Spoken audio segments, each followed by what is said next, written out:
John Cowan is a man with many hats. He's probably got a cupboard full of hats. All of the roles that he, has had over the years, from Baptist pastor to scientist to a curriculum writer to parenting place guru. One of his current roles, though, is minting brand new Kiwis. He's involved with citizenship ceremonies on a regular basis, including one last night in Te Atatu. The many-hatted John Cowan, kia ora, welcome to the program today. Kia ora, Andrew. It's wonderful to be talking with you and your happy throng of listeners. Mostly happy. Most of this, we do get Well, some let's, texts. And let's make them happier then. we might get some texts about the conversation today, because talking about the diversity of our cultures in New Zealand, Yes. and as we head towards Matariki, very much a multicultural society.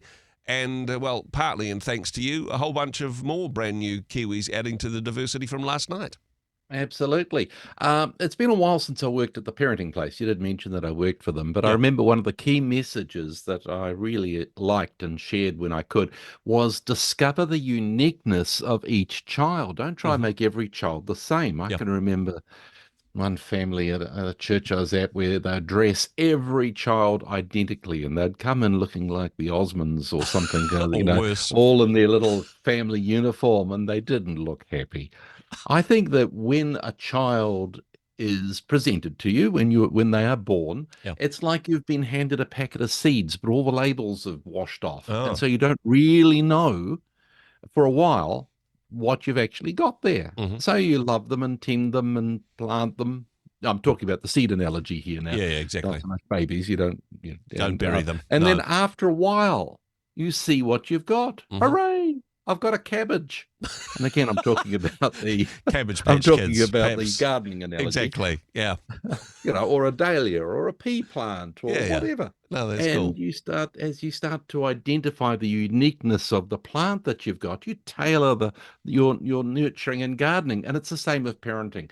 As you endlessly discover your child, and I think that this is an ongoing thing, that Yeah. you make friends with them over and over and over again as they grow up.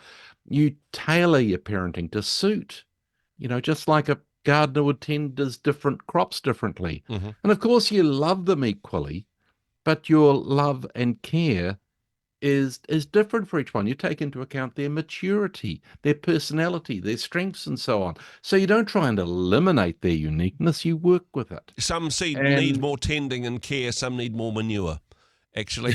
yes, I'm talking vegetables, of course. of course you are. Of course you are. But, people sometimes make a rod for their backs talking about fairness. Well, yes, fairness, but not equality. I mean, if you've got a 15-year-old, a 10-year-old, and a 5-year-old, you don't give them all the same bedtime, all the same diet. You adjust. And we live now in a New Zealand family that is wonderfully diverse. And last night at the citizenship ceremony, there were people from Laos and South Africa and Iceland and Japan and probably 40 other countries of origin. Wow. And they are all New Zealanders. They all swore allegiance to our core democratic values, but will they be the same as me? Of course not. Most of them will speak with an accent, and some may not learn English well at all. Their food, fashions, faith, and manners, they'll be distinctly different from the traits of those of us born here, just as my ancestors' behaviours differed from the local New Zealanders when they arrived here as immigrants in the 1800s. I know living in a multicultural society, it is challenging. There is a comfortable ease with being amongst a whole lot of people that share your way of doing things and the same values and same way of speech. But the reality is New Zealand is now very multicultural. And how are you going to respond to it? Yeah, I suppose there may, especially as we're heading to Matariki, there may be some people of Maori descent who think that the world was better off before all the immigrants came over here. but actually, this is the reality in which we now live. And, such wonderful diversity in our cultures. It is certainly a more vibrant tapestry because of the cultures and the faiths and the traditions and the food that these New Zealanders have brought with them. And can I just be a bit venal at the moment and also talk about the money? I mean, Nigel Latta did a brilliant documentary. I don't know how long ago it was now. I'm sure you could track it down Yeah. on the I New think I Zealand on watched it the as it came website. out. He's a good man, as Nigel Latta. Yeah. And not, but he did one on immigrants, and he just did the maths of how much each immigrant, on average, contributes to society compared with a New Zealand-born New Zealander. Yeah. And they're just so incredibly valuable.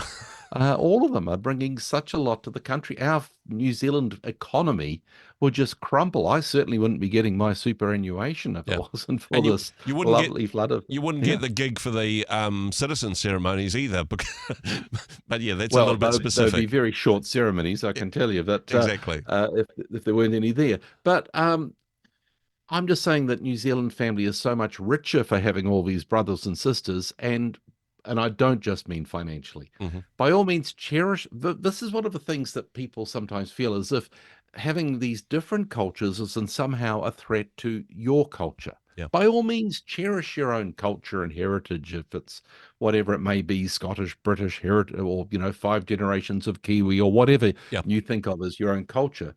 By all means, cherish it and value it and pass it on to your kids. But that doesn't mean your new neighbors have to absorb it. And that fact shouldn't threaten you. But for some people, some reasons, some people do. Yeah.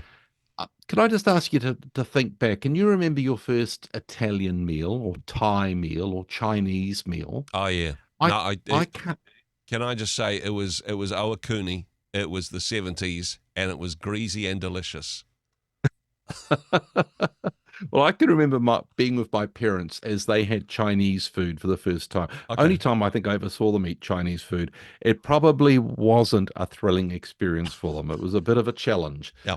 And unless your parents educated your palate from an early age, those new tastes probably were a bit difficult to enjoy. But the fact is now, if you walk down any shopping street, you'll see what, half a dozen Thai takeaways, Chinese takeaways, Indian restaurants, and they're serving food to whom? People of their own ethnicity, Hmm. possibly, Yep. but also New Zealanders of all races and origins are enjoying it. It proves that, just that you can learn to appreciate diversity Hmm. in your diet, but I'm suggesting that you can learn to appreciate it more. So I'd like you to encourage you to enjoy our diverse New Zealand now. Yes, it'll be a bit different. It'll require a little bit of grace, a little bit of education, a little courage and goodwill. Hmm. But honestly, you'll discover beautiful friends and have lovely experiences. I have, and I reckon that you will as well. Hey, I think we're all the richer for the diversity, and now I just want some pork chow mein or something. Thanks for that, taking me back to my first Chinese food experience. John, appreciate what you do. Thanks for taking the time to chat with us today. It's always a privilege. Cheers. Hey, thanks very much for joining us in the Rhema studio. Thanks very much for watching the interview. It's kind of nice to have an audience, actually. And if you did like what you watched, then do give us a like, do give us the thumbs up. And if you'd like to see more interviews like that one, or perhaps even better, subscribe and those interviews will come straight to you. Don't forget to turn on your notifications, and we'll see you in the next one. Cheers.